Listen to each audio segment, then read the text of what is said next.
noticed when you're looking at certain stripes that they start to kind of almost vibrate? I certainly have. And so what we're going to talk about today is what may be causing this. And then more importantly for our channel, talking about what we can look for when we want to bring in stripes into our home. I did a little bit of research and found out that our eyes are constantly in motion. They are creating rapid eye movements all of the time, scanning our environment to make sense of everything around us. And these rapid eye movements are called saccadic eye movements. And so when we may see a striped pattern, and especially a striped pattern that is very rigid and uniform and straight, that we will go from one stripe to another stripe and back and forth, and it may cause some visual discomfort, or we could call it visual noise. It's almost as if it's just too much for our eyes to process. And this could be happening with wallpaper on a wall, or maybe some draperies with a stripe pattern, or something else in our home, like even vertical blinds. And so when we are working with stripes in our home, we want to make sure that we enjoy the natural movement that they provide, because stripes are really great. Because if we use vertical stripes in a room, say on a wall, on a wallpaper, we will get to notice that those lines of the stripes guide our eyes, help us move our eyes in a certain direction. And if we want to bring more height to a room, that's a great way to do that, where our eyes will be drawn upward and vertically to help create the sense that this room maybe is taller than it really is. And it could be the opposite way. We could use horizontal stripes in the same fashion, where we would want to create the feeling that a room maybe is larger and more expansive, because those lines are going to guide us around in a horizontal fashion. But what can happen is, if for some reason our eyes are picking up on additional movement. It's one thing if our eyes are being guided in this nice direction vertically, but it's another thing if those stripes are actually starting to vibrate and causing too much movement. There are certain types of stripes that may cause this sort of effect more than others.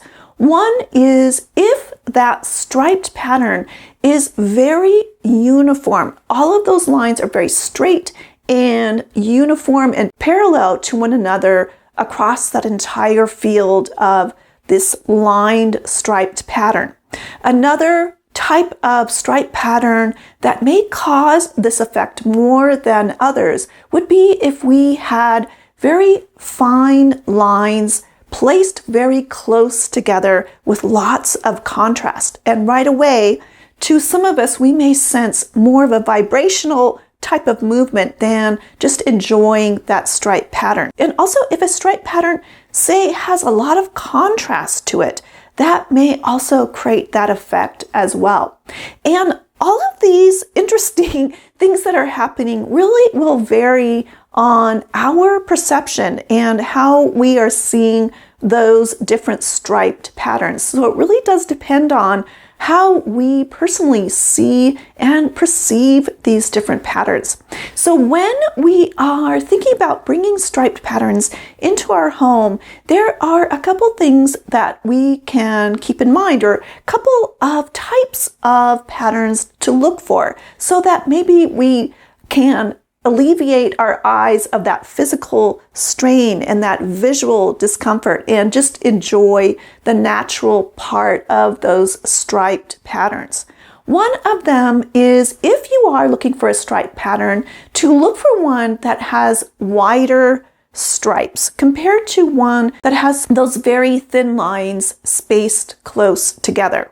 And another type of stripe pattern that you may want to look for is one where each of those lines in that pattern is of varying widths and spaced different widths apart. And so just because it's being kind of broken up just a bit, it helps us to enjoy just that natural pattern a little bit more compared to one where it could be all the same width and very parallel and uniform. And then instead of looking for a stripe pattern that has lots of contrast to it, it may help our eyes if it has less contrast. And we can kind of think about contrast in different ways. One way to think about contrast is if there is a lot of saturation of colors. So the more saturated a color is, and especially if we have lots of saturated lines next to one another, creating a stripe pattern, there could be a tendency to create a lot of vibration. And so what we would want to look for are colors that are less saturated, just more on the more muted or softer side. The other type of contrast is when we have contrast with values, and values just has to do with how light or dark something is. And so the more contrast, the more light and the more dark that we have going on next to each other, there could be a more tendency to create some of that vibrational effect. And so what may be helpful is to look for stripes that are maybe more similar in their values, or there isn't this big jump in light and dark contrast going on.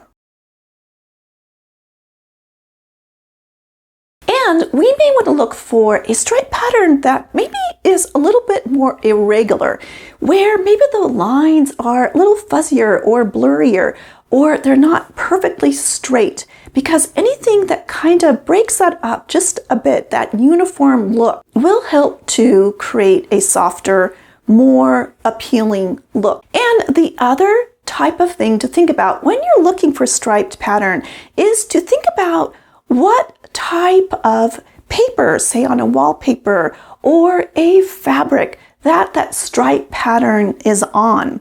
When we are talking about a paper or a fabric, we can refer to those materials as ground materials. They are the materials where a print of a pattern is placed on. And what we may want to look for is a paper or a fabric that has a natural texture inherent to what's going on in that fabric, or an applied pattern onto the paper. So where there will be some texture on that paper or on that fabric first before those stripes are applied on there, and all of that together helps to kind of break things up just a bit, and that can help our eyes feel a little bit more rested.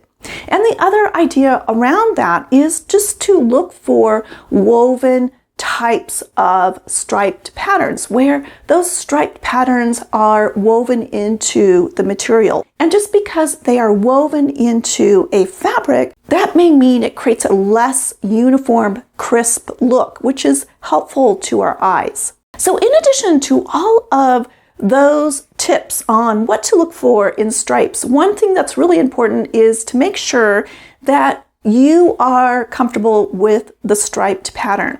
So that means making sure that you get a sample of that striped pattern, whether it's a wallpaper or a fabric, and bring it into your home. Because lots of times, even when we are looking at a pattern in a store, the lighting is always different, and that may be affecting how we perceive those stripes. So it's important to bring that into your home and into the lighting of your home. Then what you want to do too is look at that pattern up close, but then also place it farther away and see if you are picking up on any of those vibrational types of visual movements. And if so, that's good to know now before you buy more fabric or buy more wallpaper and go to look for something that will be more appealing to your eyes. And when we are working with patterns and striped patterns in a room, it's really important that we want to create what's called visual rest zones. So that means we want to maybe add some other patterns in the room, but for sure add in blocks of solid colors as well as softer textures. And throughout that room, we want to make sure we have a nice balance between patterns and nice, soft, solid areas and soft areas, so our eyes have a chance to rest and also to really enjoy the patterns in the room. So I would love to find out from you if you have stripes in your home and where you have them and how you went about choosing that striped pattern. So please share that in the comments. And if you have experienced that feeling of a vibrational effect at looking at a striped pattern, please share that as well. Thanks so much for watching, and I look forward to seeing you next time when we discover more neat things about interior design. Take care.